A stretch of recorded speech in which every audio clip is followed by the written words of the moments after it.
Assalamualaikum warahmatullahi wabarakatuh. Selamat pagi teman-teman. Gimana nih kabarnya? Berjumpa lagi dengan saya. Pada kesempatan kali ini saya akan menjelaskan mengenai materi mata kuliah yaitu testing dan implementasi sistem informasi. Sebelumnya, perkenalkan, saya Siti Khairiyah dengan NIM 21015500019. Ini saya akan menjelaskan mengenai macam-macam testing sistem informasi yang disusun oleh Bapak Edi Supriyanto. Yang pertama adalah pendahuluan. Nah, testing software merupakan suatu kegiatan yang dibahas pada hampir semua metode software engineering. Ada 3 kategori testing dalam hal ini, yaitu testing input, testing output, dan testing proses. Pada saat kita akan memakai suatu software, sebaiknya kita sudah melakukan pengujian atau testing dahulu atas software tersebut.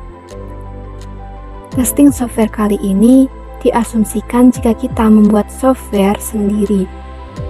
Testing software ini tentu harus dipertimbangkan pada saat pembuatan software, sehingga dalam pembuatan software dapat memperhatikan pada bagian mana yang perlu mendapat pengujian. Dengan begitu, software hasil buatan kita sendiri dapat lebih baik dan sesuai dengan harapan. Seperti yang telah diketahui bersama, pada hampir semua model pengembangan rekayasa perangkat lunak mempunyai tahapan testing, seperti pada model RAD atau Rapid Application Development yang disampaikan oleh Roger S. Pressman. Maka tahapan RAD mempunyai fase sebagai berikut, yaitu Business Modeling, Data Modeling, Processing Model, Application Generation, dan Testing and Turnover. Untuk tahapan RAD dapat dilihat dengan jelas pada gambar 1.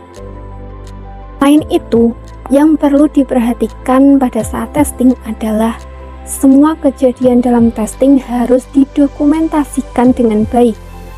Semua testing harus mendapat izin dari otoritas yang berwenang, dan hasil pengujian harus dilaporkan kepada otoritas yang memberi izin atau tugas serta disetujui hasilnya. Banyaknya pengujian terhadap suatu file atau suatu proses juga harus menjadi perhatian.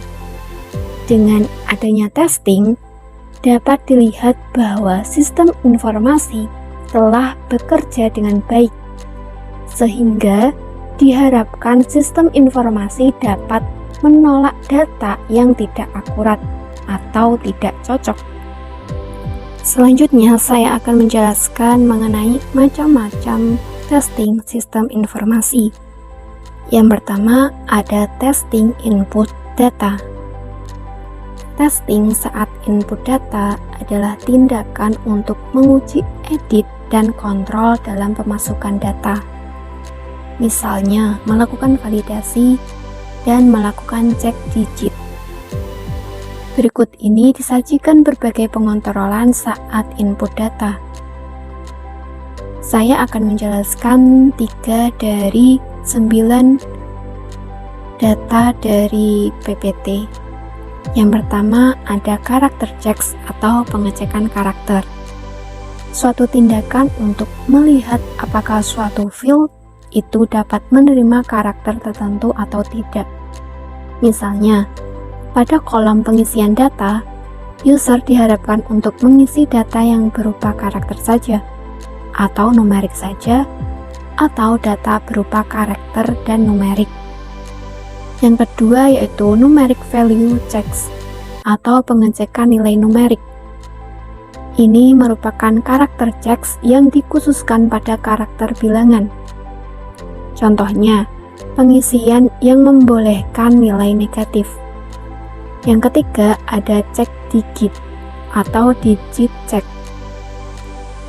Sejumlah angka mempunyai cek digit, maka sistem akan menolak sembarang masukan yang banyaknya angka atau digit tidak akurat. Contoh, password pada kartu ATM.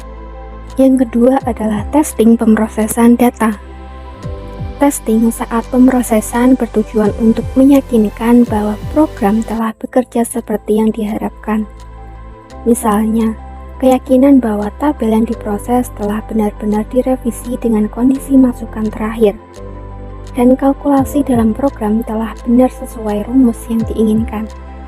Berikut ini adalah contoh dari testing pemrosesan data, dan saya akan menjelaskan 2 dari 7 contoh. Yang pertama ada delete versus reverse atau hapus lawan mundur. Kita harus tahu bahwa data yang telah dimasukkan nantinya akan dapat dihapus atau ditelusuri mundur historinya.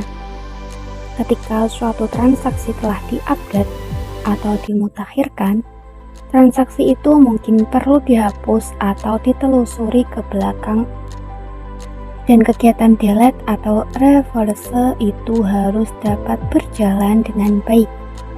Contoh, aplikasi perbankan untuk tabungan harus ada fasilitas reverse agar dapat sebelumnya ditelusuri. Yang kedua ada pemrosesan terpicu secara otomatis.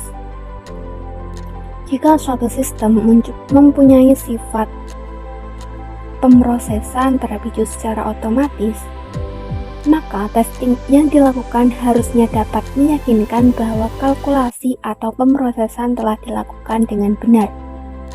Dalam hal ini, testing dilakukan untuk meyakinkan bahwa parameter yang tepat telah digunakan dan output dari pemrosesan telah akurat. Contoh, untuk aplikasi robotika, maka sensor-sensor harus dapat memberikan responsif dari pemrosesan yang dapat terpicu secara otomatis. Yang ketiga ada testing output.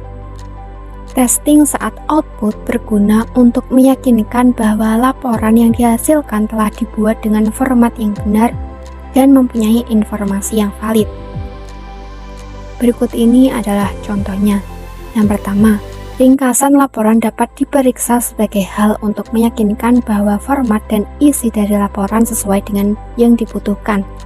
Misalnya, transkrip sebagai bentuk laporan hasil kuliah seorang mahasiswa.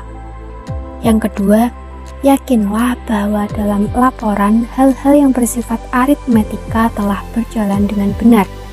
Misalnya, perhitungan dalam transkrip.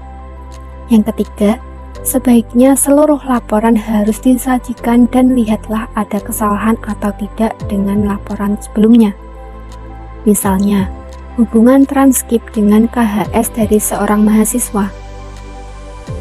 Yang terakhir, jika ada laporan yang bersifat khusus, maka testing juga harus dapat menjawab bahwa laporan khusus ini ditunjukkan untuk meyakinkan bahwa data yang diekstrak dari suatu tempat harus cocok dan lengkap dengan kriteria khusus yang diharapkan. Misalnya, laporan pemasaran suatu barang dapat dibuat harian, mingguan, dan bulanan.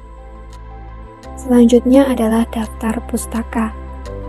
Referensi yang pertama diperoleh dari link www.humanitoba.ci/university. Referensi yang kedua diperoleh dari buku Software Engineering Concept karya Pressman. Sekian yang dapat saya sampaikan. Mohon maaf apabila terdapat kesalahan. Terima kasih. Wassalamualaikum warahmatullahi wabarakatuh.